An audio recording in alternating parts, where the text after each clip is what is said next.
Welcome, everybody. Here we are for the third Virtual South Summit e-Challenge, and this one is about mobility and logistics. And we're very happy to be all here. We have an incredible jury today and amazing startups they're going to pitch as we continue our startup competitions every week. So, Maria, how are you, Maria? Hello, Paris. How are you? I'm very well here, and I want to welcome everybody from Madrid, Spain, and looking forward you are coming here and see you all there. But anyway, hello. So, mobility and logistics, Maria. Have we used much of logistics during this, lockdown period? What do you think? Do you think Spain's doing a pretty good job in logistics? Well, I think that in Spain we are doing a really good job in mobility and logistics. I think that we have great companies about that infrastructure like Ferrovial, like Acciona, and about mobility like the trains, like the AVE. I think is absolutely great, but also about logistics and also when we talk about startups like Cabify, like Glovo, I think we have selected the key themes about this new reality because of the COVID. So I think that mobility and logistics has been absolutely key. Yeah, I agree. I think, who would have thought that last mile was going to be so important a few months ago? We're living in a world today where, in a lot of areas, I don't know what we would do without last mile. So yeah, mobility and logistics are critical. So Nacho, where are you? Did I lose you, Nacho? I'm here. There you are. So Nacho, talk to me a little bit about, why these South Summit events are so important for students. Well, actually, we always say that the best way for a student to learn how to pitch and how the entrepreneurship world works is to attend these kind of innovation conferences, to listen to all the pitches of real entrepreneurs pitching in front of real investors. No? So in my opinion, attending these online conferences are always a great idea because you will learn a lot from what is happening in the entrepreneurial community. And at the same time, as this is a perfect example of how to network online as well. We just launched a new networking app for the online event. So actually everyone that is attending will have the chance to interact with the rest of the attendees, with investors, with entrepreneurs. So in my opinion, that's a real great value that anyone can get from attending to these innovation conferences. Okay, well, we're just about to start. So any next parting messages, Maria, as we begin this conference? Well, I think the messages, I think the most important is to be connected, to listen at the amazing startups that they are going to pitch today. They are going, the winner is going to be our finalist, one of our 100 finalists in October, the 6th to 8th. And really what I want before we start, and we hope before we start with Nabil, that we are looking forward listening to him, is just to say thank you, to this incredible and amazing jury. More than 27 people from the great funds from investor fund, reference worldwide, and companies looking for innovation through startups. So really thank you very much to all of you. Federico, it's great having you here, Javier, Jorge, all of you. So thank you to all of you. And be very carefully listening to the startups everywhere. All right. Thank you, Maria. Okay, we're going to get started now. As I told you earlier, we have an amazing lineup of not only jury members today and startups, but keynote speakers. And we're going to start with our first keynote speaker. Our first keynote speaker is Carlo Ratti. He's director of the MIT Sensible City Lab.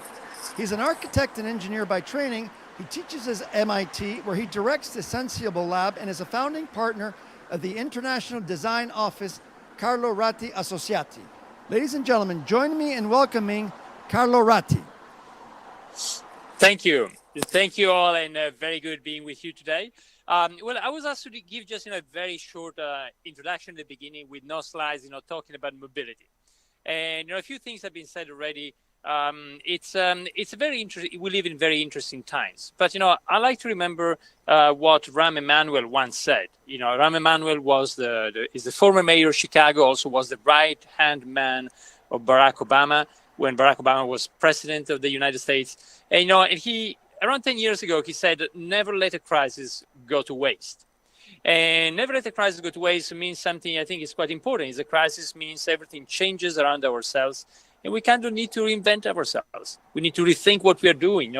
But it's also a time of great opportunities, exactly, precisely because of this big change. So when we look at this in mobility, certainly the crisis has been at the core of it. First of all, because mobility has been suspended. A lot of mobility still today, international mobility is down 90% versus what it was before with the lockdown. Also, mobility in countries such as Spain and Italy, for a number of weeks. I think it was just lifted recently. I believe in Italy a couple of days ago. I'm not sure about Spain, but you could only move a few hundred meters around your home. And certainly people are concerned as well a lot about mass transit, but also taking an Uber or certainly taking Uber Pool. Now, actually, Uber Pool is something I'm quite familiar with because some of the initial work that led to a collaboration with Uber was done in our lab at MIT. We looked at big data in New York, analyzed it, so there was a big opportunity for sharing rides, and that led to a number of services that allow people to share the trip. But certainly, in the next few months, very few people will want to do it because of the risk of of proximity and because of social distancing and the risk of coming in contact with somebody else who might be infected. So anyway, changes are at the core of mobility, changes of what is happening at the core of mobility, but also are great opportunities. And so I thought, I want to talk about just a couple of themes with you today. The first one is something that I think hopefully will stay with us in the long term is micromobility. Now, micromobility, there are many things and many initiatives in this space over the past few years has been going through ups and downs. We're all familiar with the first wave. We could say the first wave perhaps was the one in Paris and Lyon, started by JCDecaux about having city bikes that led to dockless bikes. Dockless bikes like Mobike and so on, and some of them went bankrupt in the past over the past few years. Mobike, you had Mobike, O-Bike. Mobike is still there. O-Bike, Ofobike from Singapore, and so on. And then more recently, scooters such as Lime and other type of e-bike such as Jump and so on. So those have been going through ups and downs, but it looks like many cities are betting on them, at least in the transitional phase. And I think this is something quite exciting because it can actually help us to use better the infrastructure of the city. Certainly if you're not going to take mass transit, it's impossible for all of us to take the private car. And so certainly something smaller that uses less space on the road, that pollutes less, is very welcome in this transition phase and perhaps in the long term. So personally, I'm quite excited, for instance, by the plan that Milan has developed. I saw it a couple of weeks ago. It was then made public. This has since been made public. And the plan that Milan developed, where really micromobility is at the core of how the transition phase will be managed, and hopefully will stay in the long term. Think about if many cities in the south of Europe or in the United States were to become more similar to the Copenhagen or Amsterdam that have been, using micromobility for a long time, traditional biking and micromobility for a long time. So that was the first thing. I think that's something where maybe we'll get out of the crisis with a better way to use the mobility infrastructure. Certainly, it doesn't make sense if you are in New York. I'm in Boston today. It's a sunny day, but you look at a lot of people here just in the road going back to work, and having an SUV moving a couple of tons of steel, 1 or 2 tons of steel, in order to transport 70 kilos. And, using so much space on the road, both when they're moving and when they're parked somewhere. So this was the first point I wanted to make about, this needs to be an interesting space for experimentation and something interesting as we move also to the long term beyond the transitional phase after COVID. There's certainly a lot of things about logistics, and I think I will not focus much on that because there's many other people who will discuss it in the course of the day. But certainly, the balance between having food or products coming to us or us going and buying products is very interesting. And also, what are the conditions under which that is creating more overall traffic or less overall traffic? Now, it turns out that if we all want to have some kind of Amazon Prime and deliveries within super quick deliveries within very little time, then we might end up with a system where we create even more congestion. In a few years ago, I would go and buy maybe 3 times a week and buy food and wine at the same time and maybe a few other things I needed. And now I probably have 2 or 3 deliveries per day coming to my home. True, some of those deliveries are coming here and they're also going to some other people in the neighborhood. But certainly if you want things very fast, that is going to have a toll. So I think the other question is about, logistics and how this could be rethought, and what is the balance also in terms of taxation for cities in order to get to the right middle point between, again, having products coming to us or us going and buying products. Now, the final thing I wanted to mention is it's a very simple concept that I think could come out of this emergency and this crisis. And I think all over the world, we've been following the curve of contagion very closely, and we've been working a lot in order to flatten the curve. And actually, the goal in the next few months is still to flatten the curve, basically to reduce contagion and to make sure that the capacity of the healthcare system is not exceeded by the number of people who get the disease. So flattening the curve has been really the way to deal with the pandemic. But you know what? Flattening the curve is also the way to deal with the urban infrastructure. If you think about the urban infrastructure, the problem is usually that you got a peak. Think about the roads in the center of Madrid or Paris or New York or Singapore. It's the problem is that you got a peak in the morning, and then the capacity of the road is less than the people who are going on the street, and you got a chock-a-block, you got a traffic jam. So somehow, the same approach can help us a lot. And here I see something quite interesting, which is the combination of our knowledge now of how to tackle the curve and flatten the curve and trying to better use capacity, with actually the fact that most likely flexible working will probably stay with us. Certainly in the short term, I believe also in the long term. I think now we know we don't need to really be there at 9 a.m. or fly all around the world just for a meeting. People are much more comfortable with Zoom and other systems like we are today. We still want to meet in person. We still want offices. We still want conferences where probably next year, people can meet each other and smell each other and look at each other and build trust. Some of the things that are not happening yet digitally, but still we will be more flexible in substituting in some cases. So that flexibility, plus our now knowledge in managing better flows and also digital tools in order to flatten the curve, both for coronavirus, but also can we think about the same for the city? So somehow, I wanted to finish with this question: can we flatten the curve of the city as a way to use?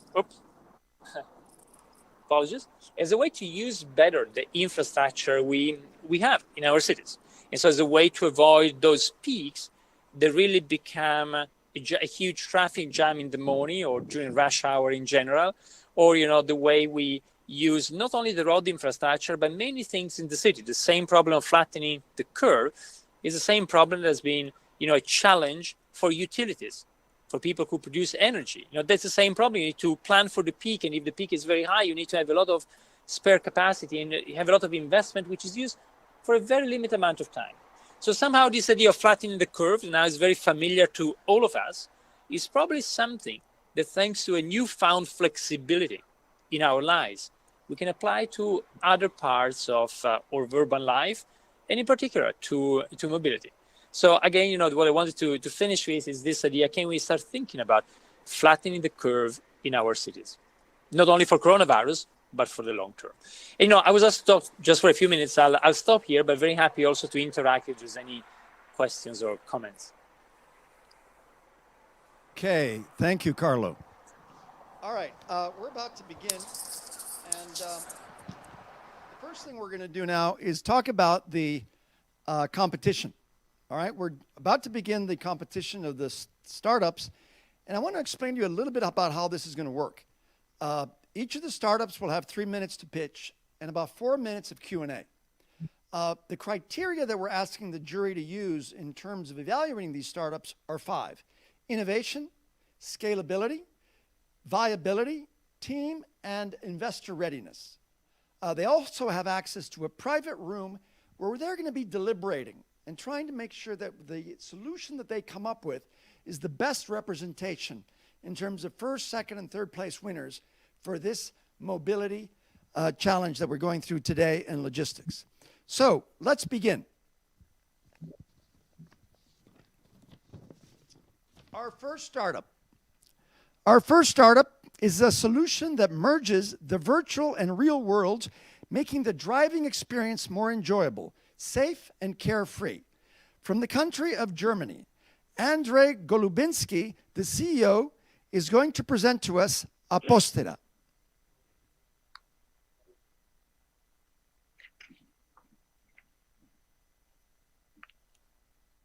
Hello, my name is Andrei Golubinski. I'm a CEO, co-founder of a company called Apostera. Our company merging the physical world with a virtual one in the real time, and we work in automotive space. Myself and the core team, we used to work in the navigation for more than 10 years, and we realized that regardless of how precise and advanced navigation you might have in your car, it's still a challenge for us to make a decision where to go, especially considering the fact that that we have today very complex junctions. And as soon as the navigation is not perfect and doesn't correspond in many cases with what we see in front of the vehicle, we have a situation with the wrong turns, wrong ramps, and at the end of the day, we are talking about lives and the car accidents. We are bringing mixed reality capabilities into the vehicle and merge the physical world with the virtual one and provide very transparent guidance for the driver to make a decision.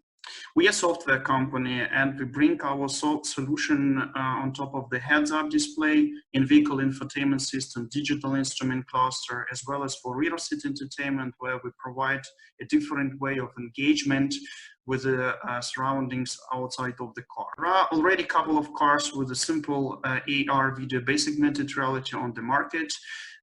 We will be the pioneer together with the premium OEMs bringing the technology for the heads-up display, bringing really mixed reality where we blend the digital and the physical world rather than overlay. The feature set we're offering out of the box is a classical turn-by-turn navigation, some advanced features like destination highlighting, parking highlighting, and others.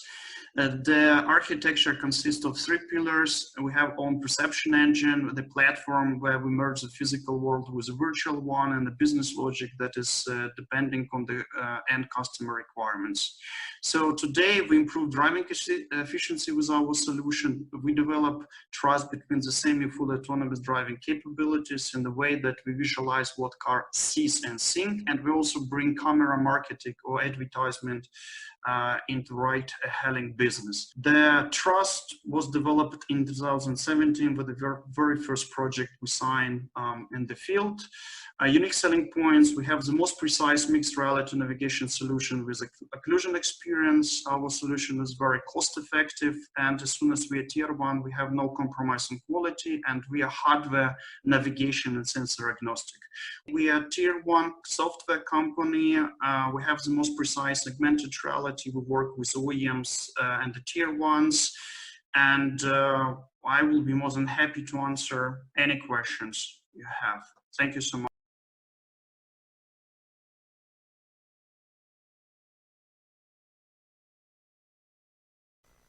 Okay, time for Q&A, people. Let's see what we got from the jury here.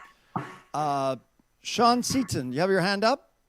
Hi, yes, Andre, thank you very much for that. A question I had was, do you only work with tier 1s and OEMs, or can you retrofit existing cars as well? Do you need to be in the pipeline years in advance, or can you attack the large market of cars that are already out there? So the thing is the following. So first of all, today we are targeting the premium segment cars that is equipped with so-called AR heads-up displays.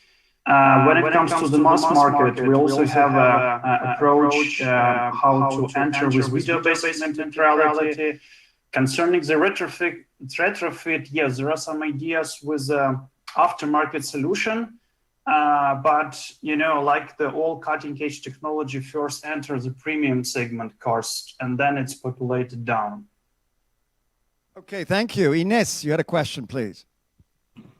Yes, thank you. Thank you so much for your presentation, which was very clear. I would like to ask you if your technology, you have already the opportunity to apply in other transport methods, like, for example, planes or trains.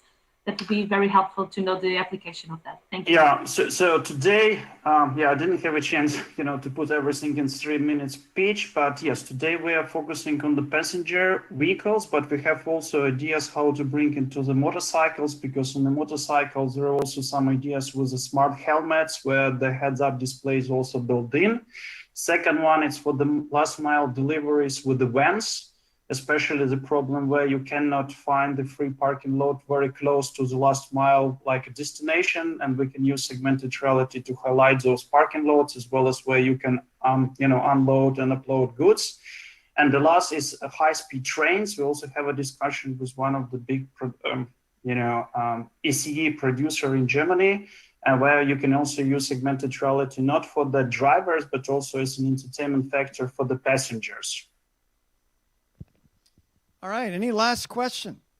No? Okay. Good. All right. Moving right along here. Our next startup is a digital platform that connects transporters directly with cargo owners, avoiding expensive middlemen. From the country of Kenya, Mark Mwangi, co-founder and CEO. Join me in welcoming AmiTruck.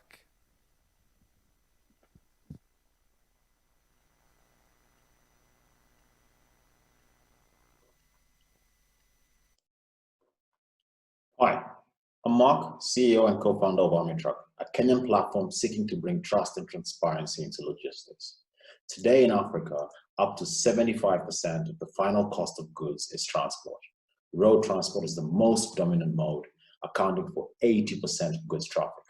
And this is because the fragmented African transport market is riddled with untrustworthy middlemen and characterized by a lack of security, which greatly increases the cost and liability of transporting goods. There is no single convenient place to get secure, reliable transport. The current pandemic has highlighted that whilst COVID is a health crisis, logistics is not far behind. AmiTruck connects cargo owners directly with transporters. This cuts out expensive middlemen, which together with the drivers bidding for deliveries saves clients up to 40%. Drivers and vehicles on the platform are vetted and the goods are insured. Clients can now conveniently access competitively priced, secure transport on the AmiTruck web or mobile application. Cargo owners simply tell us where they want the truck to pick up and drop off, what they need moving, how they want it moved, and when. Transporters can see all this and bid for the work. Clients use the transporter's rating, experience, and price to choose a vehicle which they can then track.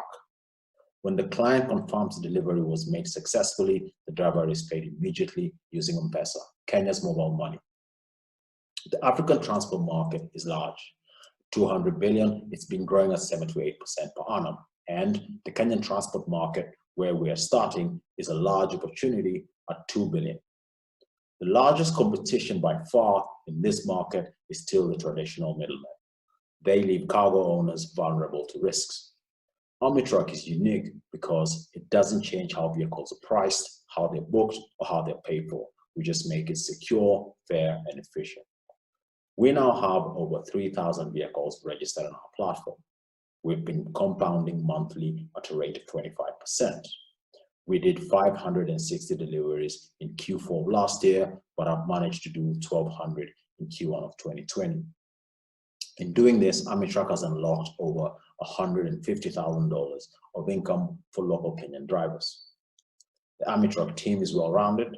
Our tech team, which has been with us since the start, together with our experienced sales and operations, we have had great cadence iterating on our clients' feedback. After getting our first investor 2 months ago, we'll be looking to do another round in Q1 of next year. Thank you. Okay, here we are. Thank you. So, AmiTruck, any questions from the jury?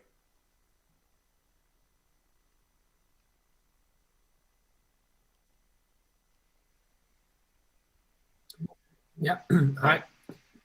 This is Hugo from Iron Ventures. Okay. I wanted to make a question to him is how are you solving the chicken and egg problem within your marketplace? Have you invested a lot into existing truck base, or it has been like a free marketplace to buy and the truck space? I'm not sure I fully understand the question. Could you repeat that again? Yes, it's how did you do to bring liquidity within the marketplace? By liquidity, you mean in terms of working capital or in terms of generating liquidity between suppliers and all right, okay, so most of the marketplace. trucks that register on the platform are actually organically, so it's word of mouth. We started small, actually on foot around Nairobi and its surroundings, and then as they started to get work on the platform, they slowly, by word of mouth, introduce other people onto the platform. And we've gone from sort of 0 to 3,000 in a year by that method, because getting work is not very easy. All right, any other questions from the jury?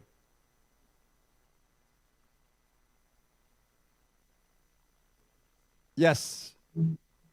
All right, Sean Seaton. Yes, thank you, Mark. A question: how people pay using M-Pesa? How do you get your 10%? I think that you said. Does the money come to you and then flow to the driver? And then how do you prevent people from going off platform the next time around? So they just call the person directly.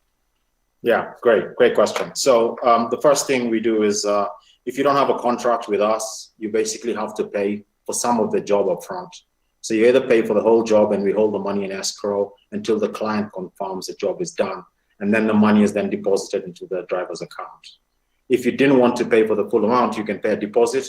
We generally include some taxes and our share. We then confirm that you pay for the deposit, and then generally speaking, the customer pays. We've actually not had an incident where they've tried to cut us out of the process.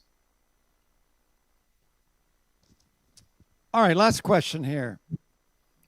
Zuena, welcome.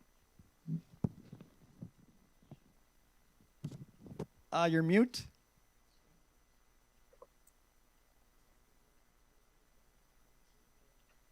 Can you hear me? Hi, Yes. Zuena Farah from Tanzania. Okay, my question is, for example, Tanzania has the biggest coastline in terms of transportations, and they transport to somewhere like Kenya. Do you service trucks that are coming from here and would like to take cargo from Kenya to Tanzania, and how are those insured?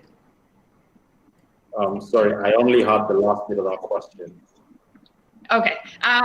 Basically, for example, the exchange between cargo of Tanzania, Rwanda to Kenya, and then trucks arrive in Kenya. How do you insure such trucks, or how do you also service trucks that would arrive there and would want cargo from there back to the home countries?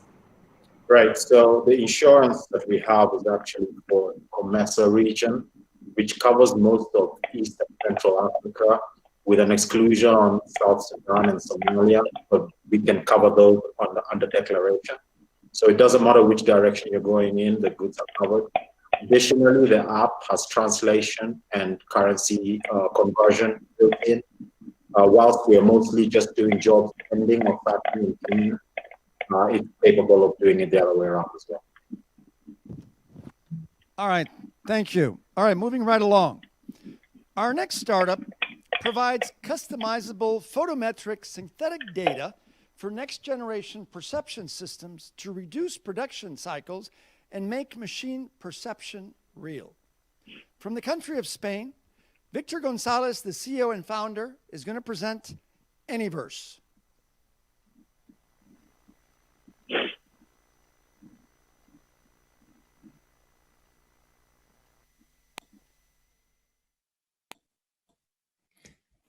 Hello, I'm Victor Gonzalez, founder and CEO of Anyverse.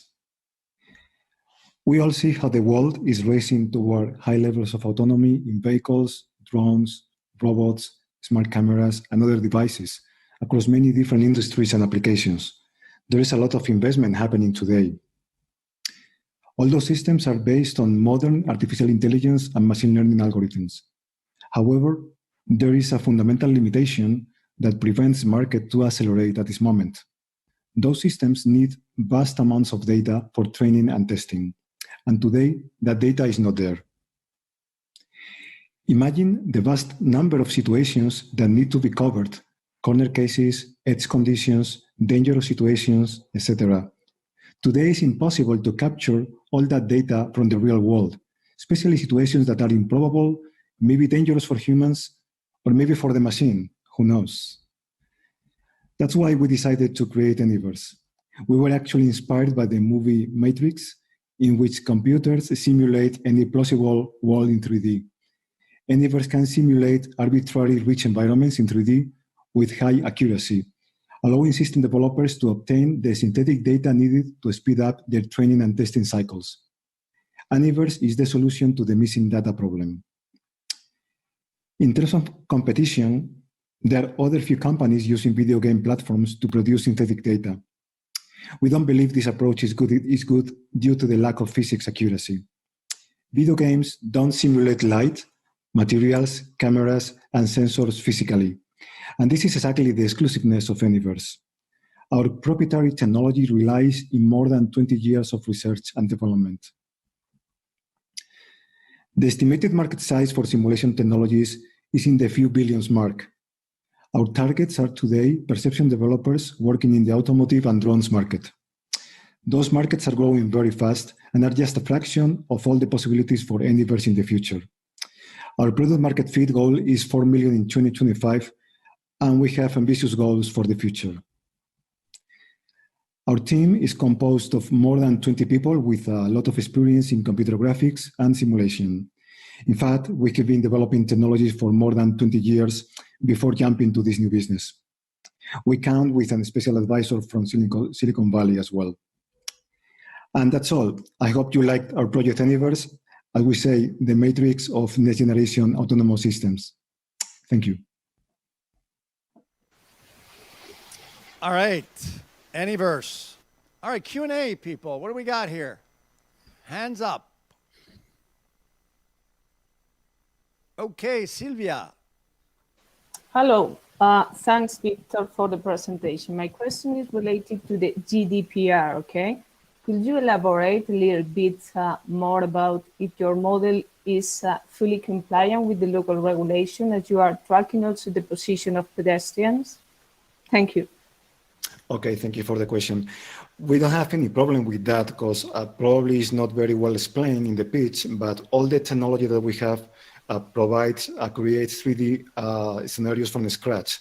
So we are not copying any particular 3D environment. We are producing arbitrary 3D environment from scratch. So the pedestrians, cars, buildings, trees, everything is completely 3D, and we don't have to deal with those kind of restrictions. All right. Thank you, Silvia. Okay, Federico. Yes, thank you. Thank you, Paris. Well, amazing company, Anyverse. Congrats to you. For me, there is a doubt. I mean, the AV producers, autonomous vehicles producers, could do that for their own. I mean, for themselves. What do you provide to them which is different? There are many companies, not only OEMs, but also suppliers and startups as well, that are looking for synthetic data. Today, the idea that real-world data can deal with all that kind of complexity is impossible. That's what I said in the pitch. So people are looking for technologies. It's true that the bigger OEMs can develop their own tools, but this is just a small part of the business. There are many companies that are looking for technologies like us, and in terms of accuracy and precision, it's not very easy to develop what we did because we were developing for more than 10 and 15 years this technology. So it's very difficult to replicate just by adding people and starting from the scratch. Okay, thank you very much. Thank you, Federico. Okay, Javier Villamizar. How do you, or what is the limitation of the platform to actually run these simulations real time and in a persistent mode? Mute. Okay, thank you. This is not a real-time system. The scalability is provided in the cloud because the goal of this technology is to provide data for training. So you don't need real-time for that. There are other situations where you need real-time for decision-making algorithms that are covered by other technologies in real-time. Typically, they are video game approaches, but for training and testing, for AI training, you need a vast amount of data that doesn't need to go in real time. So we have a cloud environment to scale through it. All right, thank you. Alberto.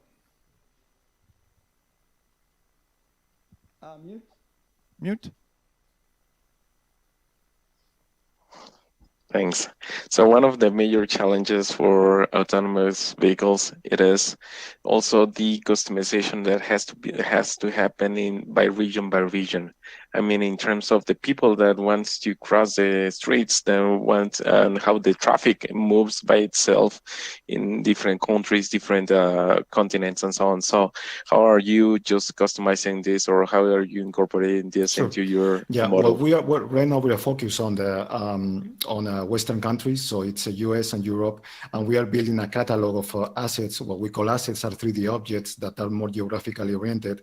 Obviously, we need more time to cover the whole world, but basically with 10,000 assets, for example, you can cover most of the geographies. So the idea is to be adding more and more geographic-specific assets along time, but right now we have enough assets for US and Europe, which are good enough for covering most of the business at this moment. All right, we're out of time. Thank you very much, Anyverse. Okay, moving right along here. Our next startup uses artificial intelligence to locate on-street and off-street parking in real time without hardware at large scale.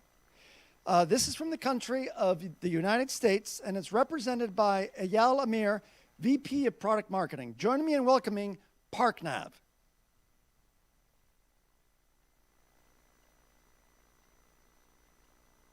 I love parking. I love parking. In fact, I love parking so much, I do it every single day. Now, my girlfriend, she does not love parking so much. In fact, sometimes she would circle the block for over 30 minutes at a time just to find a parking space near where I live. So I teamed up with some incredible people and we created ParkNav. And ParkNav is this. ParkNav uses artificial intelligence to know where you can find open on-street and off-street parking in real time. It's the only scalable solution that works for every street in the city, 24 hours a day, 7 days a week, for all types of on-street parking, whether free metered or permit, as well as off-street parking. We also provide the on-street parking restrictions, for example, where it's legal, illegal to park, whether you have to pay, how much, but we digitize all of those restrictions. We then put the real-time availability on top. And then finally, we also offer turn-by-turn voice-guided parking navigation. So not only do you navigate to your destination, but it'll then navigate you on the optimal streets nearby to find parking space the quickest. And we do this for over 1,000 cities between North America and the European Union. Now, this data is extremely valuable to various industries, especially the automotive industry, who embed our data directly into the infotainment system of the car. So now not only can you do navigation, but you can find parking once you reach your destination. We also work with mobile parking payment providers. So now not only do they offer payments, but they use our data to enhance their offering. So you can see the zone, you can see the availability, and once again, navigate on the optimal parking routes. And then finally, smart cities. They use our smart city parking dashboard to see where there is parking congestion to make smarter decisions. Now, we have an award-winning team, including our co-founder and CEO, Professor Dr. Eyal Amir. He is rated as one of the top 10 to look for in AI by the IEEE, the recipient of the Career Award, and also at the top Stanford PhD thesis, winning the Arthur L. Samuel Award. We have Sergey Kozarenko, who's built big data applications for major banks, John Lenny, who has over 20 years of B2B sales experience, and myself, who has experience in management consulting and corporate management. Now, ParkNav is unique in that we're using data from various sources. We're getting data from cars, car sharing companies, insurance companies, telecommunication companies, mapping companies, satellite data, and our own data, finding where there's redundancies and understanding how this relates to parking to bring unprecedented accuracy.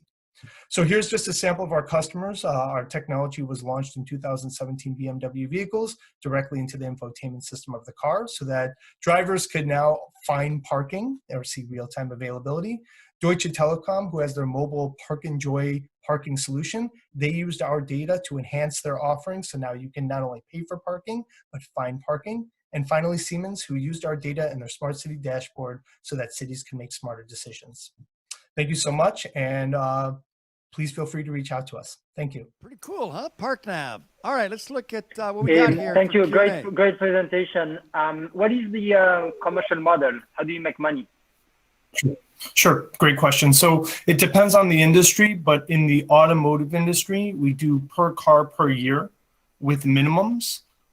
In the mobility industry, we've done 2 different models. Some of them are tiered API call pricing. So, from 0 to say 100,000, it costs this much, and so on and so forth. And then also per user per year with minimum. So our goal, this is what we've done so far. We're open to other business models because our business model needs to align with those that we work with.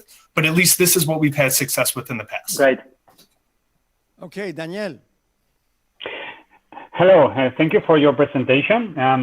I have one question. I think you're focusing to automotive industry, but you know that many of the cities are not allowing to have on street parking, and reducing the street park on cities. Have you all opened the possibility to deal directly with the cities as a customer? So you made one really good point. So there is less parking, which means that there needs to be more efficiency in finding parking. The less spaces there are, the more that you need to focus in on those parking spaces and direct people to where there's availability. So we are a B2B company. We only sell to businesses. When it comes to cities, we do sell to cities. Well, we do sell to cities, but typically, more often than not, because of the bureaucracy, we have gone through tier 1 suppliers, the Siemenses, the Bosches, because they already have those ongoing relationships and can add this as an additional value-added product to their portfolio. Thank you. Silvia Mendez. Quick question here. I don't know if are you able to measure what's the accuracy of your model, especially when speaking on open street parking use case. Yeah, this is a great question. So how do we evaluate the quality of our data? We actually look at precision and recall. And what that means is precision, we predicted that there's going to be open parking here. Is there? And how many times did that happen? And then recall is we predicted in total that there were going to be 20 streets that had parking. How many of those did we account for? So we do precision and recall, but then even further than that, we classify those into 2 different buckets. Green, which means that there are streets with at least 1 parking space, and red, which means there are no open or legal parking spaces. And then we run the precision and the recall on both green and red. And we do this via ground truth testing as well as automated testing. So I should also add our minimum benchmark when opening up a city is 80% precision, but typically we find it's closer to 95% precision. Thank you. All right, thank you. Javier Montenegro. Yes, hi. My question is related to the source of data, because in that last answer, you said that you're based on probability of finding a space, but how do you really know that there's a space or not? Because what's your source of data for that? Sure. You have cameras or sensors, anything? So it's a lot. So we use data from non-dedicated sensors. I'll give you an example. In the automotive industry, when you get too close to an object, your car will beep. And those are ultrasonic sensors. Those sensors are always scanning the street, believe it or not, when you're driving. And then we've also mapped out all of the restrictions on the street. So we have an idea based on the distance and sonar if there's an object. But that's just one type of data. That by itself is not nearly going to be sufficient. So then you look at telecommunication data where there's clusters of people. You look at car sharing data, the movement of floating car data. You look at satellite imagery, and then you apply machine learning principles. For example, if you go to a school, if it identifies that around 3 p.m. there is no parking, right? Well, we can then, after we get enough of that data, we can replicate that in other cities. So we're taking that real-time aspect with the machine learning models that have been developed over 25 years, and then we're able to get that accuracy. So it's really not one data source. It's our specialty is taking data from various sources, even those that don't relate to parking, and understand what exactly is happening on the situation on the ground. So it's a very complex series of algorithms, but yes, it's many data sources, and every city is unique. Okay. We have two more questions. Let's keep them sweet and short, please. Susana?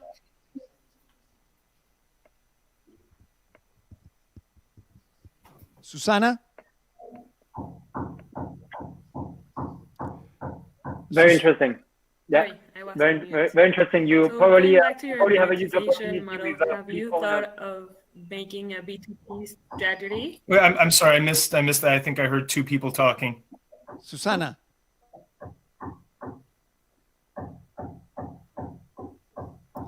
Wait, I'm sorry, Suzanne, I missed your question. Can you repeat it one more time?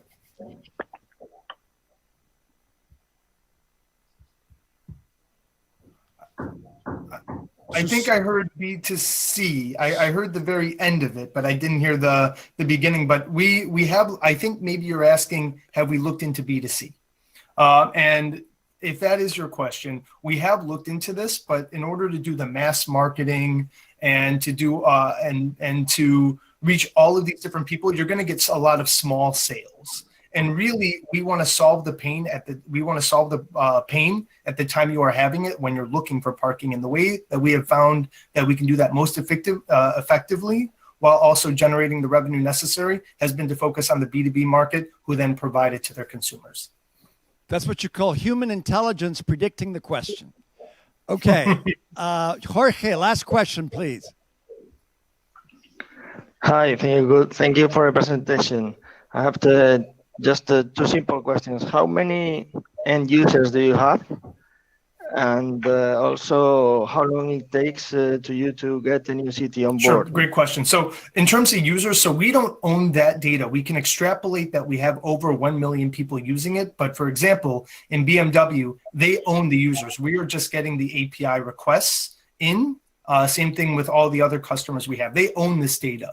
But based on the number of queries we've been getting, we've estimated well over 1 million. Now, scaling to a new city, this is the beauty of it. We have computer vision, we have proprietary tools. We can scale to up to 30 cities within 2 months. And I'll give you an example. With Deutsche Telekom's Park and Joy, they wanted 100 cities, 50 of which we had. We were able to scale to those additional 50 cities within months. And this is proven, and we've done it. So same thing when we worked with the automakers. There's a lot of cities that they request that we do not have. And part of our technology is having the ability to scale that fast. All right. Thank you. All right. Moving right along. Our next startup applies machine learning to ease bottlenecks and increase process efficiency for courier companies. From the United Kingdom, Oscar Morales, CEO, is here to present Siftimil.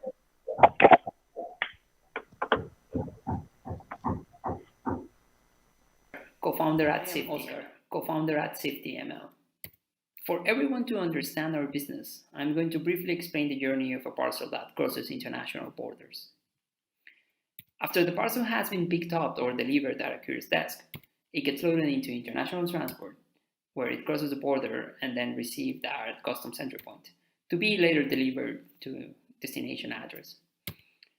The bottleneck starts when loading parcels into international transport and continues to customs.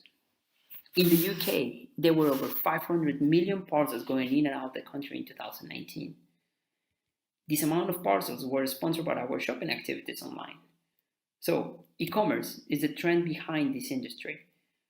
In the UK, in 2019, it was worth over 4 billion euros. Let's take a closer look at the problem, where human operators have to decide how to treat each one of these parcels.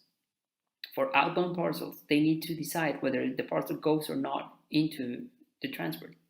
And for inbound parcels, human operators have to detect the ones that need a second, third inspection, because those require more time.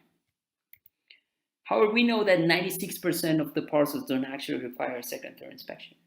And we know it because we have assessed over 1.3 million parcels from FedEx and Amazon, achieving an over 90% precision on our assessments. This means that over 90% of our assessments have been in accordance to what the human operator decides.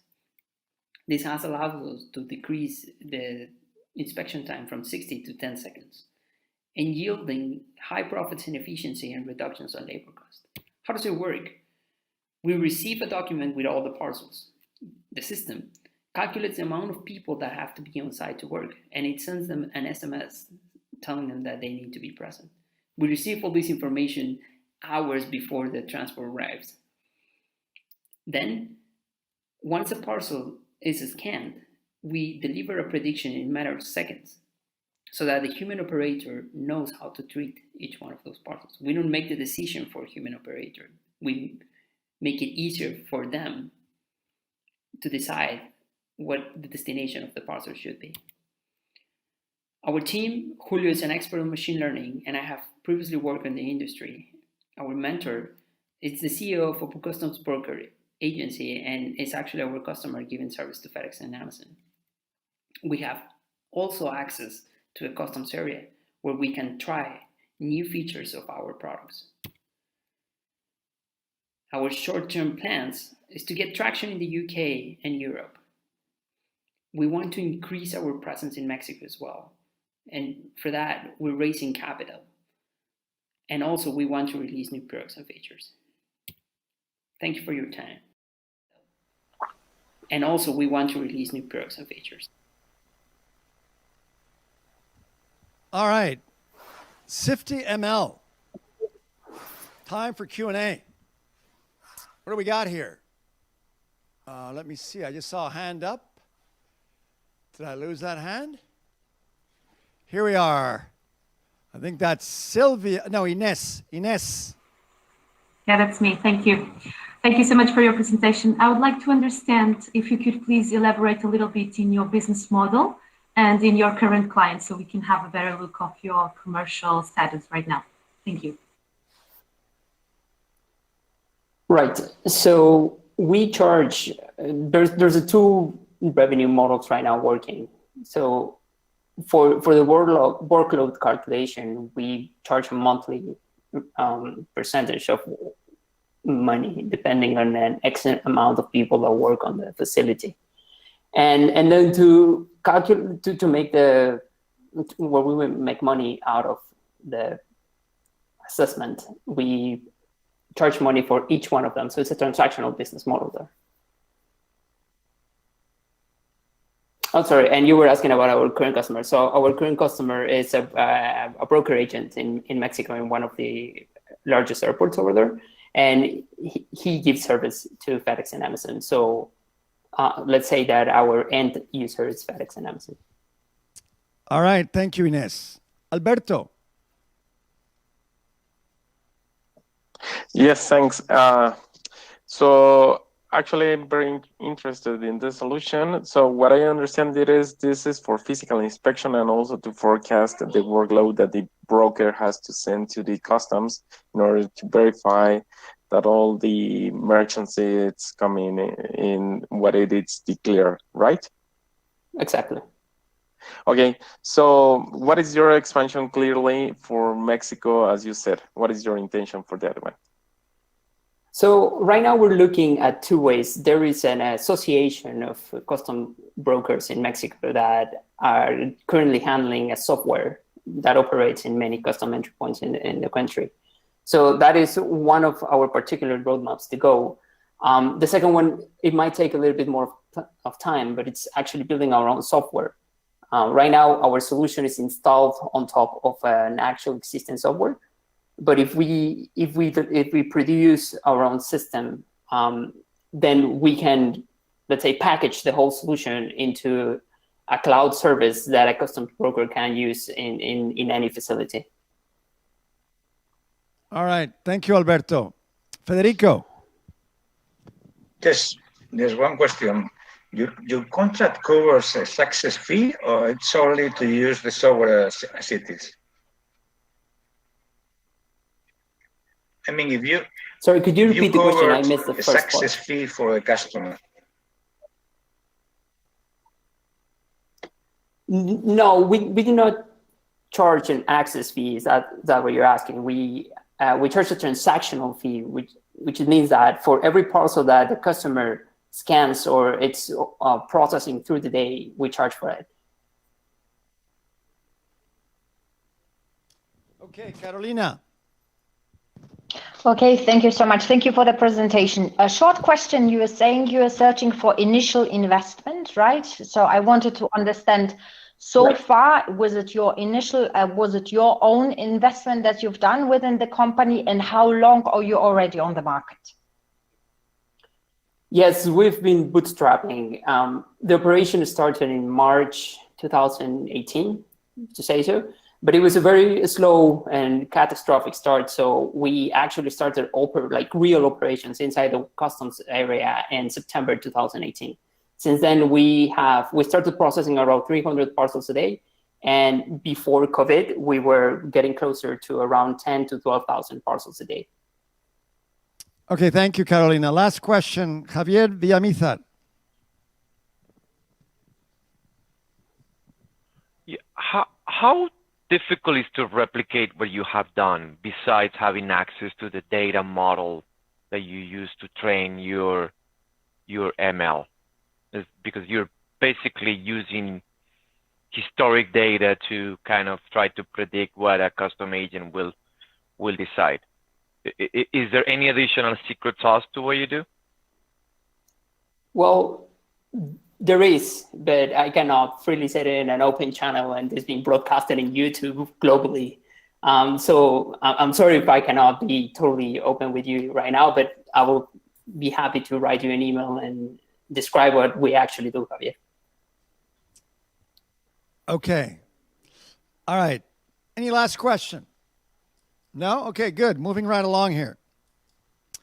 Our next startup is also from, this startup is from Spain, actually. It's a B2B technology-based company helping e-commerce fulfill the expectation of ultra-fast deliveries.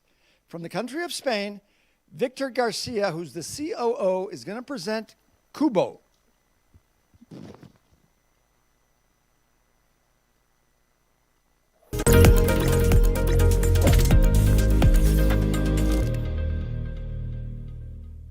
Good afternoon, and thank you for coming. We would like to thank South Summit as well for letting us feature our startup today in this amazing event. My name is Victor, and I am the co-founder and CEO of Kubo, a company helping e-commerce brands fulfill the new expectation of same-day deliveries. Today, we have the amazing ability to buy anything we can imagine online, except when we shop on every single website except one, it still gets days to get to our package. This is because generally fulfillment centers were put outside of cities. Much of the time and cost that goes into shipping your package is because it has to go from an outer fulfillment center to your house.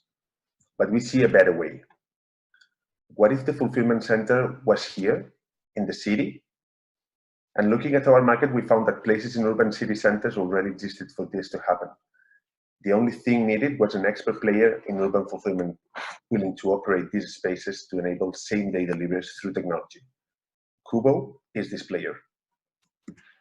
And here's how Kubo works. First, a brand syncs its store with our system and sends its inventory to one of our urban fulfillment centers in the city. We receive and store the inventory, and when a customer places an order, it's fulfilled within moments and delivered in minutes, not days. And just to clarify, Kubo does not do deliveries itself. We have partnered with the best last-mile delivery carriers to deliver our packages. At this point, you may be asking yourselves, how do we scale this model? We don't want to grow by acquiring storage spaces over the globe. We want to build a network of urban fulfillment centers operating under our core technology and processes, meaning we want to scale through partners, warehouses, storage facilities, and courier depots, empowering those guys to accept and fulfill orders with just a smartphone. Now, our revenue model is simple. We want to import the SaaS model into logistics. This is what we call logistics as a service. We have created three different tiers, and with a fixed monthly subscription fee and a variable fee per managed order. Every single tier allows you to expand your same-day delivery window, customization options, and reporting tools, among others. Kubo is just 7 months old, but in our first fundraising, we managed to get overfunded by 250%. We already have a one urban fulfillment center in Barcelona and 10 brands who trust in us to deliver an amazing delivery experience. To sum up, Kubo is a customer experience company. We believe that the fulfillment part of e-commerce is ripe for innovation. I would love to speak to everyone here today that feels the same way we do. Thank you very much.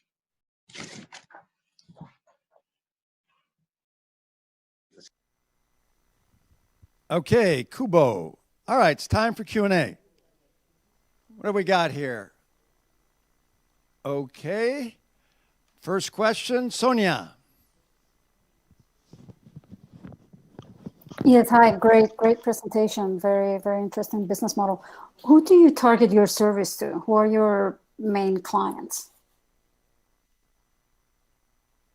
Yeah, our main customers, we have 3 different tiers because we have 3 different customer segments. On the first stage, we have early stage e-commerces who want to totally outsource their logistics because they don't have the internal know-how to manage their logistics. On the second tier, we have the digital native vertical brands who are already operating nationally and want to scale internationally and need a partner to do that. Kubo is this partner. And on the third tier, we have the big retailers who have specific use cases for that. Usually, when we talk about the big retailers, we are talking about same-day deliveries from store, but we can also stock some of the top references, the best sellers, to empower those guys to offer ultra-fast delivery experiences for some specific references on the catalog. All right, more questions. Hugo. Hi, congratulations for the project. I wanted to understand which part of the process are you planning to outsource and which one do you plan to have within your structure? I mean, do you plan to go towards a more vertically integrated model or rather to use a third-party structure for most of the things you do?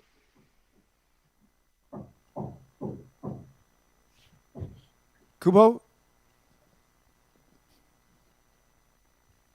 Yeah, so someone is muting me. Oh, okay. So what we want to do is to be a technological company at 100%. That means that we want to scale through partners, outsourcing the delivery process for last mile delivery carriers that have high density in cities and know how to deliver it fast, our goods. But we want to use our technology to empower logistic guys, courier depots, storage facilities, to be able to receive stock from our customers' e-commerces and fulfill orders in an ultra-fast way. So basically, what we want to have in our company is the technology that enables all the integrations upstream with e-commerces, the fulfillment technology to be able to fulfill orders for storage facilities and courier depots, and the integrations downstream with last mile delivery partners. All right, thank you. Sophia. Thanks for your pitch. So I would like to know a little bit more of your USP because you say that you deliver very, very fast. So comparing to Amazon or Uber and other competitors, how's the market actually? Yes, so we are delivering in less than 2 hours for ultra-fast delivery at an average of 55 minutes per order. I think that this was the question, right? It's just depending on your storage, right? The location of your storage. So it means that if you have the storage somewhere in another city, you need much more locations to put all the stuff in, right? Yeah, this is the key point of our model, making ultra-fast deliveries accessible for everyone, everywhere. So if you are an e-commerce based in Berlin and you want to have ultra-fast deliveries in Barcelona, we have the urban hub here to place your inventory closer to customer and enable ultra-fast deliveries for you. Can you tell us a bit about the technology, the IP that you own and you have? So you talked about, so what about like order management systems, warehouse management systems, carrier integration management systems? What do you own basically in terms of technology? Yeah, in terms of technology, what we own right now is all the integrations upstream with e-commerces, the Shopify, PrestaShop, and WooCommerce plugins. And then we have our own platform to see inventory levels, the orders that are being managed, the status of the orders, everything. What we are trying to integrate now, and this is being built, is a software to act as a WMS for all the warehouses. This way, we can give this technology to partners to operate our core standards and processes. Okay, thank you. Now, in terms of hands, Daniel? Okay, yeah, hello. Hello, thank you for the interesting project company. Well, one question is regarding how you ensure that the last mile company that are operating to you, how you contract this company and how you ensure that they are trustable, you know, in terms especially on they are using sustainable mobility for this logistics.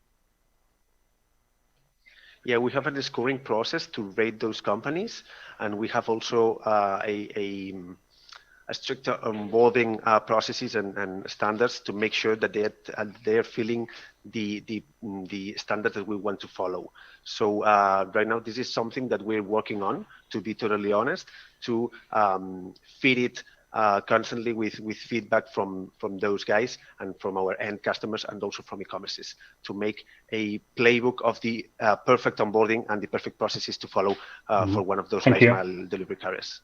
Okay, we got time. Very quick questions. Dennis, you had a question, please. Yes. So one of the questions was on the actual keeping stock up to date. When you say you have lots of small decentralized units, how does that work? But more importantly, by working with so many third-party companies, how does that work out on a unit economics basis? Yes. So what we got is a automated control of stock with multi-warehouse application that we are constantly developing, because we have to integrate all the warehouses that we are basically integrating to our model. So this is something that we are currently integrating in our technology to be able to manage multi-warehouse scenarios. And also on the unit economics part, this is something that obviously logistics has a lower margins than other models. So what we are doing is basically to integrate as much e-commerce possible to be able to negotiate better with carriers. If you're in e-commerce, you can only negotiate for your volume. If you have 300 orders per month, you can only negotiate for that. But I integrate lots of e-commerce, so I have more power for negotiate those prices. So basically, what we got for unit economics is to negotiate with more volume. All right, thank you, Dennis. Very quickly, Carolina. What are your expansion plans? Yes, for this year, we've got the expansion plan in Spain to open up to 6 locations, counting with Barcelona. So we are talking about tier 1 and tier 2 cities here in Spain. And for the next year, we are planning to go internationally. To be totally honest, COVID-19 has delayed those plans for some of the locations, and we are running up to be on time. But this year, 6 locations in Spain, next year, internationally to France and Italy, the first markets in Europe. All right, thank you. Okay, here we go, moving right quick along. question, do you have any specific focus on specific categories? I mean, there's a huge momentum around grocery business in online sales. I mean, it's exploding across the globe because of COVID, and it's going to remain. Any specific focus on categories? Yes, groceries is one of our no targets because of the margins. It's one of the key points. We are focusing on categories which has high density in terms of value. That means small items which cost with high cost, to make it affordable to support the cost of an ultra-fast delivery. So basically, we're talking about electronics, presents, and flowers, something that demands some urgency because men can forget about some specific dates sometimes, and also that generate urgency and that has a high value to support the ultra-fast delivery. Okay, are we ready to move along? We have a question here. Yeah? All right. We got buttons there to raise your hand when you needed them, okay? Great. Let's keep going. All right. Our next startup, we got 2 more to go. And it's a pity because this is really exciting. This startup is from the United States, represented by Matias Albaca, who's the CEO. They use non-conventional places to solve the truck parking shortage. Joining in welcoming Parco Truck.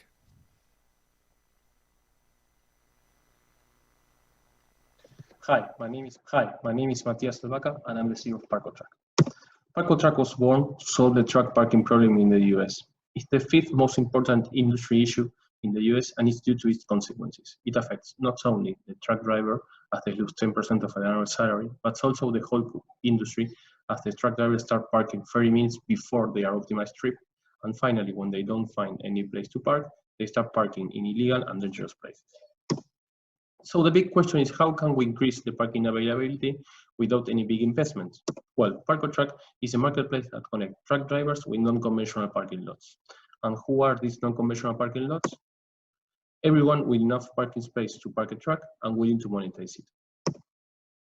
So if we see the market, there are 2 million trucks that slips away from home every day, and there are only 300,000 places to park, leaving a big gap of 1.7 million trucks on their own. This 1.7 million on the current market price, it's a $7.6 billion market annually. So this is us. The truck driver tells us where he's going, chooses between the parking spots, and books, pays, and parks safely. That's all. It's simple.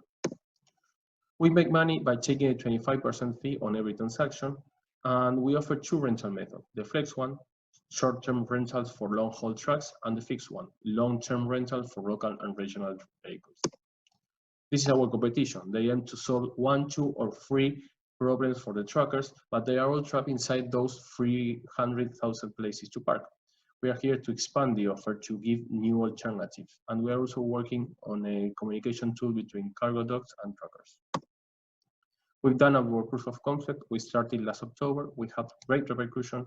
We have an annual contract of $12,000, and we're working on 2 contracts that sum up almost $200,000. This is our team. We've been friends for many years, and we have a great advisor, Gary Goldfarb, that has 38 years of experience in transportation and logistics. He has 1 exit and 1 YPO. We are looking for $1.5 million for an 18-month runway. We want to be the Florida statewide solution. We want to reach 800 daily rentals, and we want to evolve our app and integrate some services. Thank you very much. I'll be happy to answer any questions you may have. Hey, that's it. Parco Truck, Q&A time. Any questions? Yes. Let's see. Carolina. Thank you so much. Interesting solution. You're saying non-conventional parking slots. So I can imagine, so for example, parking in front of a shopping mall and so on. How do you count them though? Because if they have sensors, these sensors are normally not prepared for trucks. What we do is to, let's say, to divide the places. If the truck is a long-haul truck, we arrange the places for every truck, and the owner has to stop them. We offer the service to give someone and set every truck where they must go, but we realize that the owner wants to do that by themselves. And yes, we are working with supermarkets, shopping malls, and office buildings. Okay, we got another couple of questions here. Javier Gonzalez. Hello. How do you manage the parking slots? Need to be available 24 hours, or it's like a timetable in order to manage?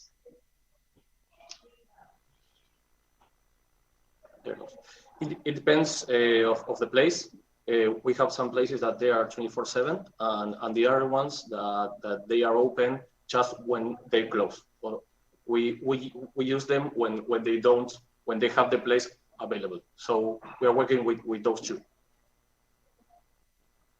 Okay, moving right along here.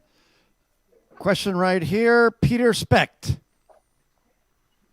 Hey, many thanks for the presentation. When you mapped out the market in your first focus region, what's the additional driving time or distance to the parking spot? What, sort of like on average, if you map it out?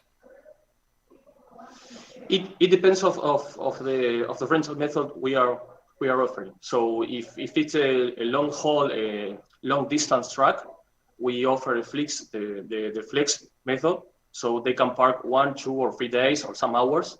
On the other hand, if the trucks are local or regional, we offer monthly contracts, so they can park, come and go whenever they want. Okay, Peter, good.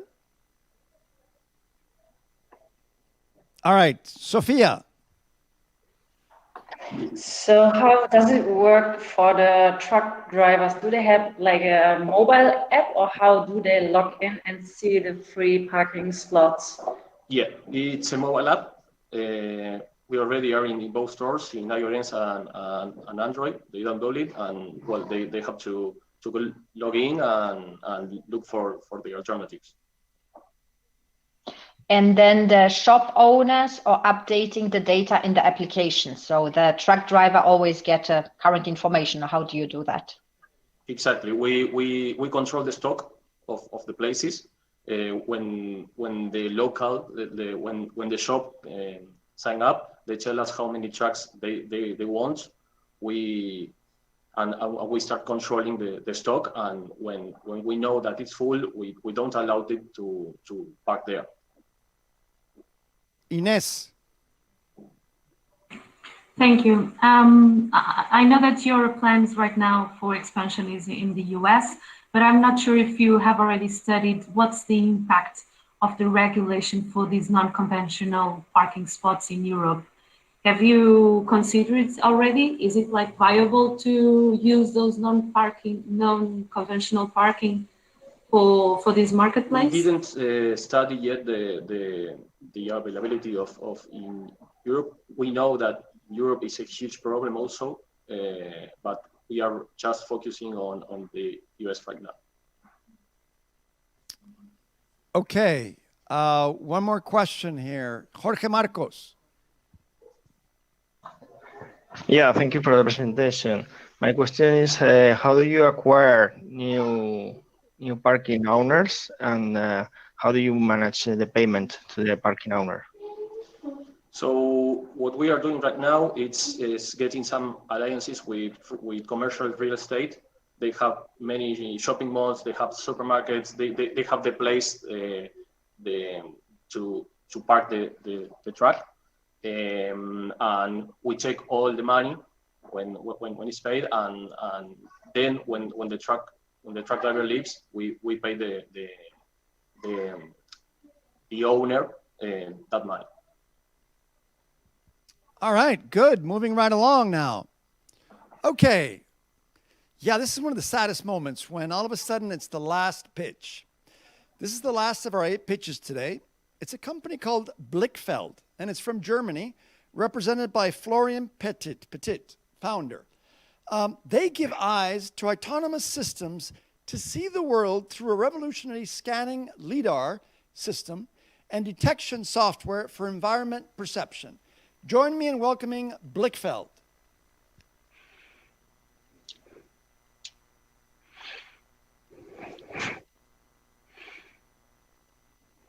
Hi, everybody. Thank you very much for inviting me. My name is Florian Petit, and I'm one of the founders of Blickfeld. At Blickfeld, we are developing eyes for intelligent machines. I guess everybody of you have seen such an autonomous test car. They are rather easily recognizable by this characteristic dome sitting here in the middle of the rooftop.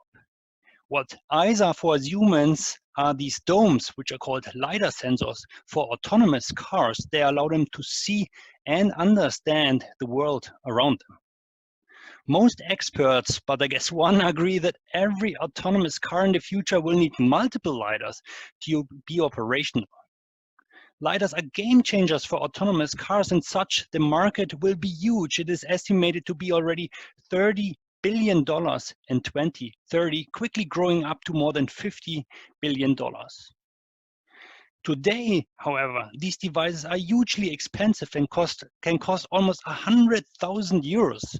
And that is a big problem, considered you need them in every car. And that is exactly the problem that Blickfeld is solving. So what we did is we reinvented one of the core components of LiDARs. It's called the beam deflection unit. And thereby we greatly simplify the setup of LiDARs. So for example, we can only need one laser instead of 64. We can push the size by a factor of more than 50. That is our unit.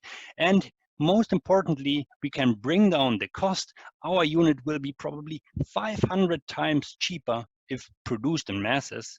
And that is, of course, great news for autonomous cars, which will use them to basically make us from drivers to passengers. However, there are many more industries where LiDAR and 3D data can make good. So, for example, they make our cities smarter by intelligent traffic control.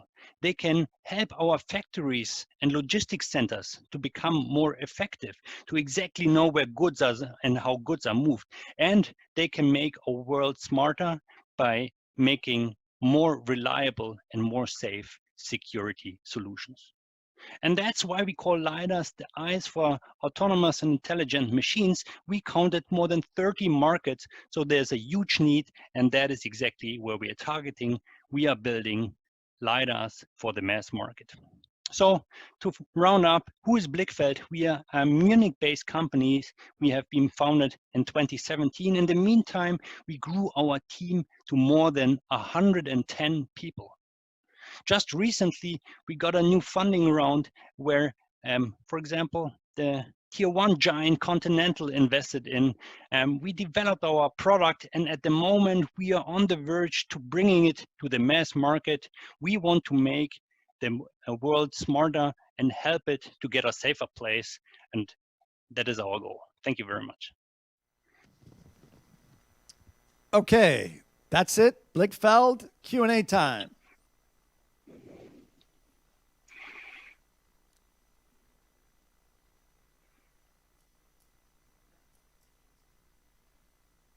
All right, Peter. Can you elaborate very briefly on the manufacturing setup of the hardware, and how can one be cost efficient in the long term versus competition from Asia? Very, very good question. So to be precise, manufacturing LiDARs is the hardest part about LiDARs. The LiDAR technology has been around for 40 or 50 years. And the question is not building single units. The question is how to mass produce them.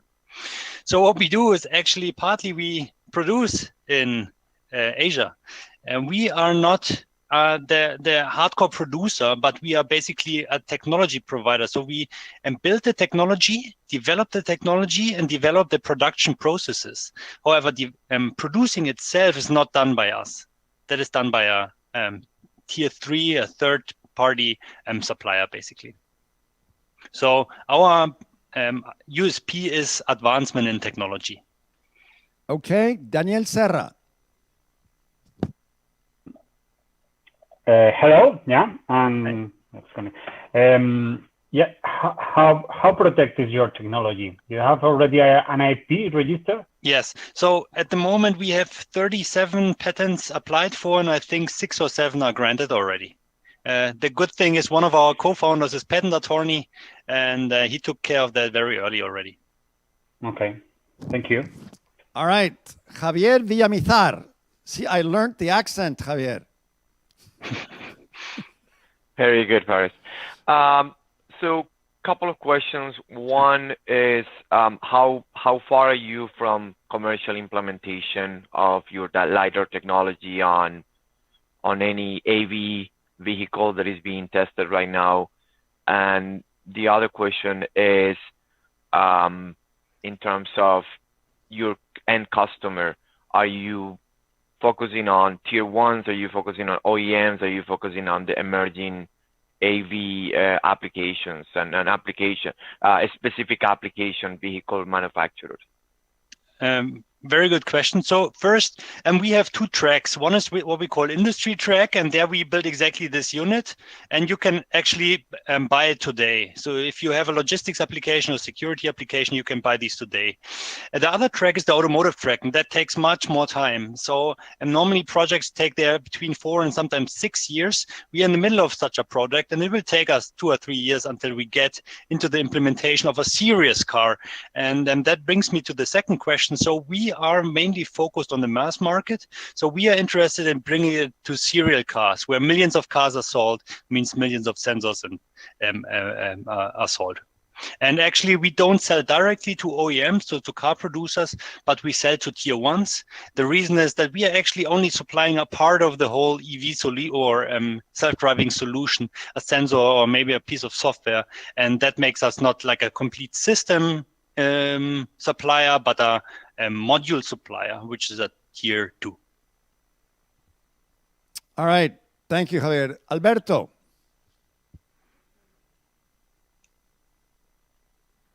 So actually, what was a little bit more clarify the question that I had. So actually, what was your target market? So, but you already explained that you are going to tier ones. So, thank you. Alberto, thank you. Sophia. Could you tell us a little bit more about your future plans? So are you now focusing on the next market in other countries, or what are you doing next? So again, differentiated for two, in the industry for automotive, it's for sure getting into a serious product anywhere in the world. Actually, we have pretty good connections in Europe, Germany, obviously, Japan, and the US. And one of these three markets we want to tackle with our serious car implementation. And for the industry, actually, we are a lot focused on Europe. We do projects in the US and in Asia, but we are mainly focused on Europe, and there it's all over the place. As I said, logistics, smart traffic is a big thing in security. Okay, I think we're done for questions. Well, this brings to an end our pitches. Now the jury is going to deliberate. And while the jury deliberates and they vote for the winners, first, second, and third place for this week's South Summit, Virtual South Summit on logistics and mobility, we're going to now introduce our closing keynote. Our closing keynote speaker is Nabil Malaouli. He is VP of Global E-Commerce for DHL Supply Chain. Nabil is a global multidisciplinary leader combining corporate executive experience, startup advisor, investor, consultant, and speaker. I remember Nabil when we met in South Summit last year. Remember that?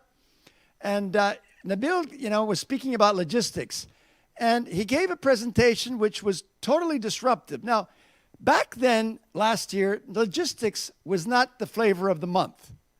But today, logistics is the flavor of the month. Right, Nabil? You can mute. I think your mute is on. Okay, you should be able to hear me now. Yes, is totally, it okay? Nabil. Yeah. If someone can just give me a signal on the messaging app. Yes. You're all good. All right. Okay, fantastic. So hello, everybody. My name is Nabil Malaouli. I'm the VP of Global E-Commerce at DHL. I think Faris just introduced me. So we're jumping into the topic. I'm very excited. Thank you very much to the South Summit team to organize this event. And I think we just heard about great startups and a lot of new ideas or ideas that are being implemented and pushed. So that's always great to see.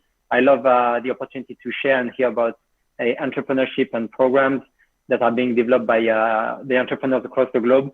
So what I would like to do in the coming minutes is to share with you 10 things that I think are very key in terms of what the COVID impact is around supply chain and specifically around e-commerce.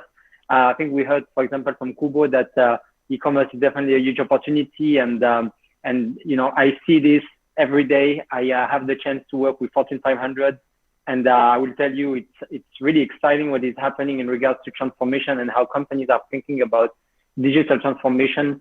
Because of COVID, it has accelerated significantly the shift. And I was just 2 weeks ago with the CEO of a very large retailer, and he told me, Nabil, what we thought will happen in 10 years is going to happen in 10 months.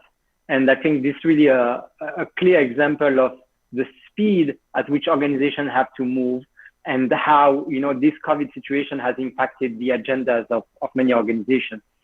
The other thing is, you know, when I started in the logistic industry 14 years ago, it was definitely not a very sexy industry, and I never thought I would stay for so long.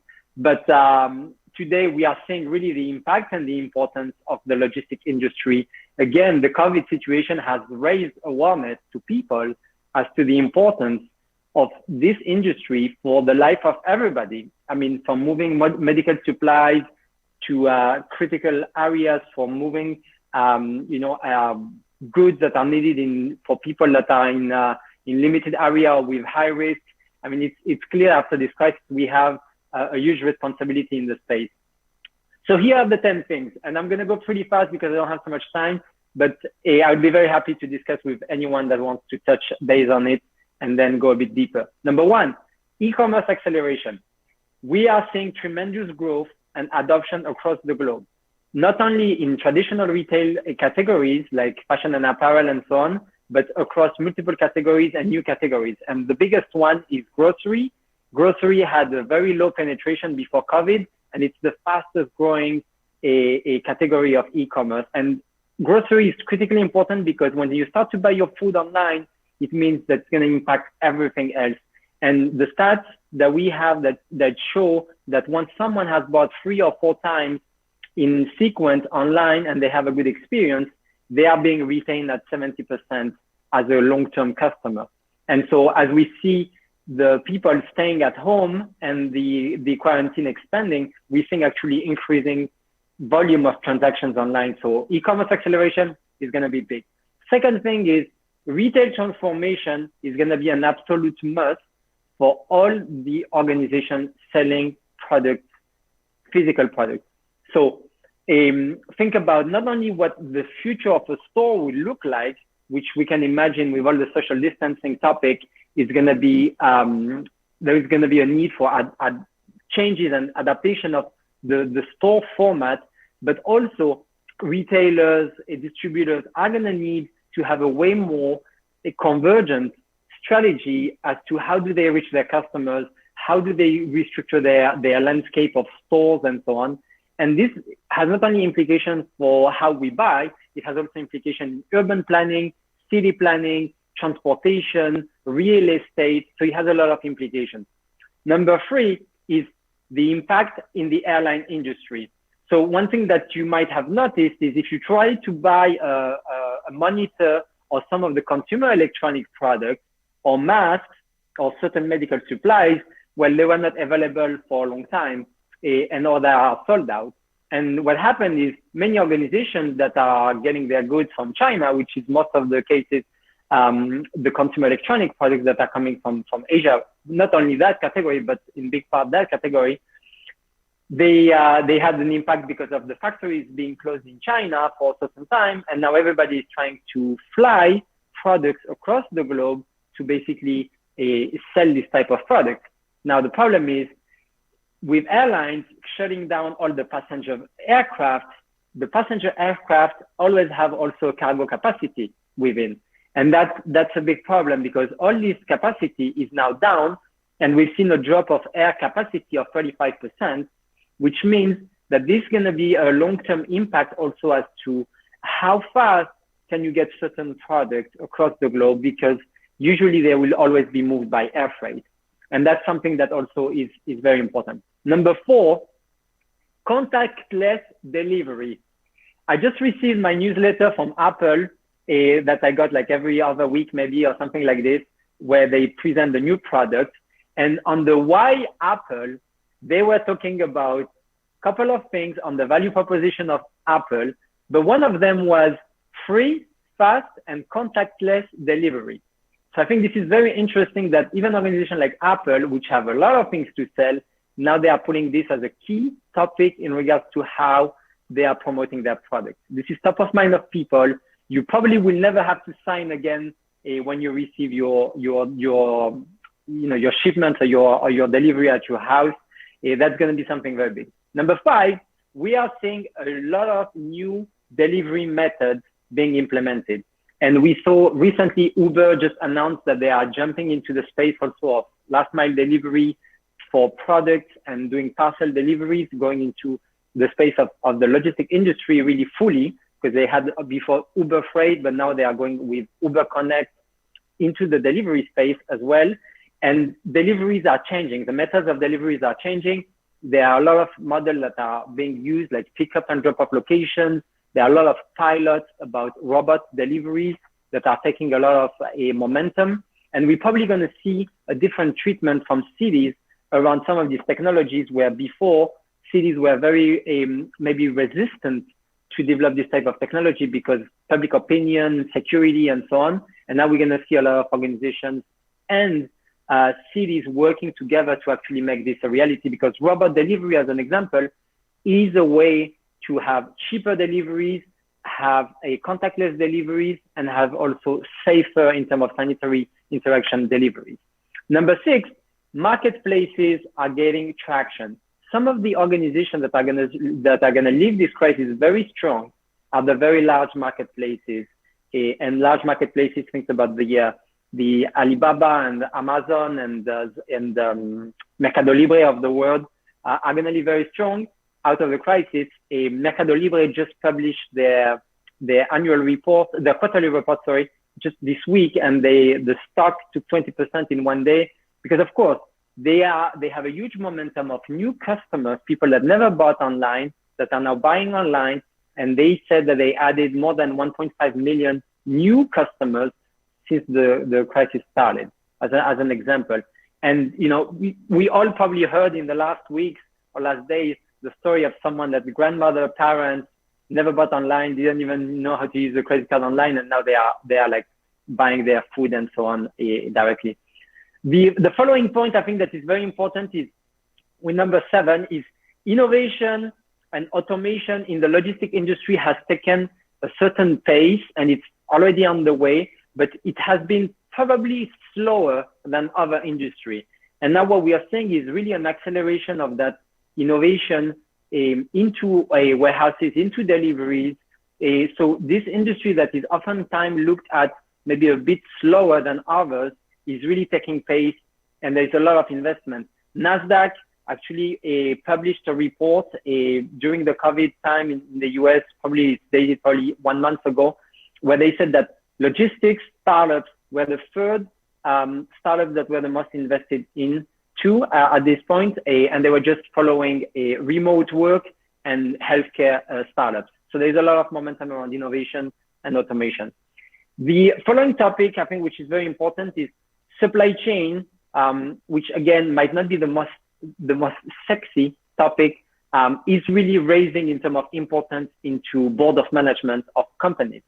And so we are studying this topic now being really top of mind, and logistics is not anymore just a cost center, it's actually a competitive advantage for many companies. And that's a significant difference to the way people are looking at the industry, and how you as entrepreneurs should be looking at this, or you as investors should be looking at this. And we have a lot of investors in this call, and I think it's a significant shift as to moving from a support function to a competitive advantage. And it is today a big competitive advantage. The following point is, we are moving, and we're probably all familiar with the concept of omni-channel, which is you can sell anything, anywhere, anytime. And basically companies are looking at trying to develop strategies to be able to sell to anyone, anywhere, whatever model they want to use, you know, online, offline, on mobile, on laptops, and so on. And now we're moving from omni-channel to omni-supply. So there are many companies, and we've seen some very, very good examples. There are many companies that, for example, were operating restaurants or parking lots, and that decided to convert these businesses into other businesses. So there is this very concrete example in the US, a Panera Bread, which is a large chain for restaurant chain. They converted their restaurant chain in grocery delivery business. So they have the employees, they have the setup, they have everything they need. So they have this huge network of locations, and they are using them to be able to deliver groceries. So we're going to start to see a lot of shifts, and a lot of companies looking at what are the assets and the infrastructure they have, and how can they repurpose this assets for what is the new normal. And that's, I think, is going to be very powerful. And I think for all the entrepreneurs now, if you had a business plan of a year or two, and you didn't think about maybe possible shifts that are happening, and maybe how can you adapt your business model, you might want to think about this, because it is going to be a time where there are going to be things that are going to stay, and there are a lot of things that are going to stay for longer term that will have a longer term impact, which will create a lot of opportunities. The number 10 is actually not something that's going to happen or that is happening. It's something that is not going to happen, in my opinion. And I think it's very important in a time of crisis to differentiate reality from what is appealing to the media or what is making a lot of noise, in social media or whatever it is. A lot of people are talking about nearshoring and organization restructuring their entire logistic and production facilities. And I personally, this is personal opinion, but I personally don't think it's going to happen. After the tsunami in Japan in 2011, a lot of talks about that were also happening, and at the end, it didn't change. I lived in China for 4 years before the US, and something that people forget about is for you to change production facilities across the globe, it's extremely complex. There are not a lot of companies that have the scale, the talent, and the expertise that some of the very large manufacturing sites have in China. And actually, Tim Cook famously said that they are not producing the iPhones and so on in China because it's cheap. He said because it's the only place that they can produce that large scale volume, and it's the only place that has the talent and skills to do it. So, it's not about cheap production. So I think the fact that we're talking about nearshoring and that's going to happen and people will move to regionalization and closer sites, it might happen in specific categories, but it's not going to happen for the mass market, at least in my opinion. To close, I would like to leave you with this theme. I think it's the most exciting time. So, again, I've been in the industry for 14 years. I think it's the most exciting time to be investing time, money, and effort in logistics and supply chain and mobility. I mean, they're all linked. I think we're going to see in the coming months a huge momentum around e-commerce and some of the significant shifts that are going to happen. Last week, the CEO of Coca-Cola said in an interview that they are planning to see seismic changes in consumer behavior because of COVID. That's not a small statement. And I truly believe that's going to be what is going to happen. But seismic changes mean seismic opportunities, because everybody now is pushed to reinvent itself, and we're going to see a lot of opportunities. So it's a great place to be as an entrepreneur. It's a great place to be as an investor. And I look forward, to these coming months. We, when everybody has been in pause, we've been actually at double speed or triple speed. And I think that's probably the case for most of the people in this audience. And thank you very much for the attention and the time. Again, thank you, South Summit. Great. You guys are always adapting yourself also. That's a great example. And looking forward if we have time for questions or comments. Okay, Nabil, thank you. Great talk. I hope we can catch up face-to-face again in South Summit soon.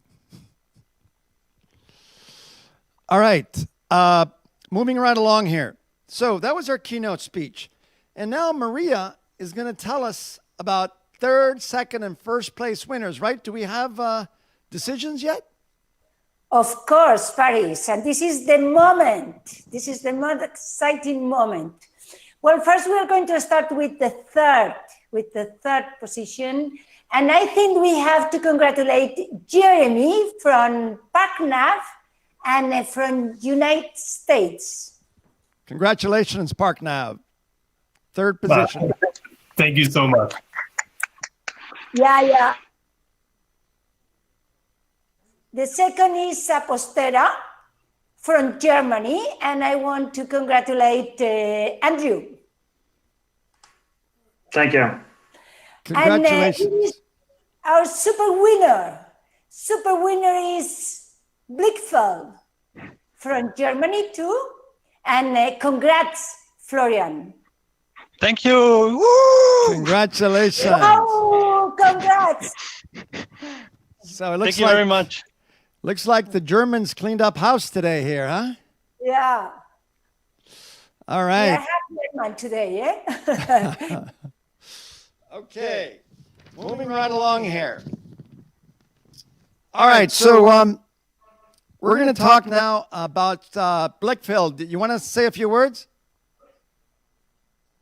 Sure, if I manage to switch on the microphone. Yes, thank you very much. It's pretty cool. It's pretty awesome. Very sad to don't see everybody. First, it's very efficient to have this online, but the very sad thing is that the personal meetings are so important. So that's a bit sad. Hope that it works soon again. So thank you very much, and thanks to the team here in Munich. They are all locked down in home office, of course, but we are still get going, and we are super happy that it still works in these days. 20 years ago, it wouldn't have possible. Okay, thank you very much. So as you can see, this does work online. You know, who would have thought that you could persuade in a pitch online, right? Even the Germans can persuade on a pitch online. Can you imagine that? All right, let's move right along. Next week, we have an amazing lineup. And what more appropriate than EdTech? We're going to talk about education, and we have an amazing lineup of speakers and jury members for next week. We're going to have Wyra, Accenture, B Startup, IBM, Google, Learn Capital, Bright Eye Ventures, Angel's Nest, North Zone, Excel, Kibo, Axon, Ciela, SoftBank, and many, many more. So, Maria, any last parting words before we say goodbye and say see you next time? Yeah, and say thank you very much to all of you. Thank you very much to the jury. Really, it's been absolutely incredible. Thank you very much to the finalists, startups, and thank you very much really to everyone. Okay. And I think that it's very interesting to tell also that we've had more than 1,200 following live all the event during the whole time through the different platforms, and lots of people networking through the networking tool. So I think that really we all together work to make possible connecting and identifying opportunities that really are great for everyone virtual. Thank you, Maria. So with that, we're now going to huddle with the investors as we used to do all the time in South Summit. It's called the Investor Den, and the startups, and try to understand better what we see are the trends going forward for mobility and logistics. So please, we look forward to seeing you next week for EdTech. That's going to be on the 19th of May, same time, same channels. See you then. Yeah, and thank you very much, Paris, because you always are absolutely great, like MC and like the great speaker too. And really is all an experience to be here at IE University in this absolutely wow room. So thank you very much. I thank you very much, Paris, and thank you very much, all of you. Okay, so Investor Den. Before we start the Investor Den, I would like everyone to give a big hand to the person that is responsible for making sure that everything works today, and that's Cleo. Big hand for Cleo, please. What would we do without the production team that she heads here of so many people that are working for South Summit to make these things happen every day, every week? Okay, so any comments? Anybody want to start the conversation on mobility and logistics? Javier Villamizar, see? ¿Cómo lo viste? What did you think today? What do you think of the quality of the presentations? I like the variety of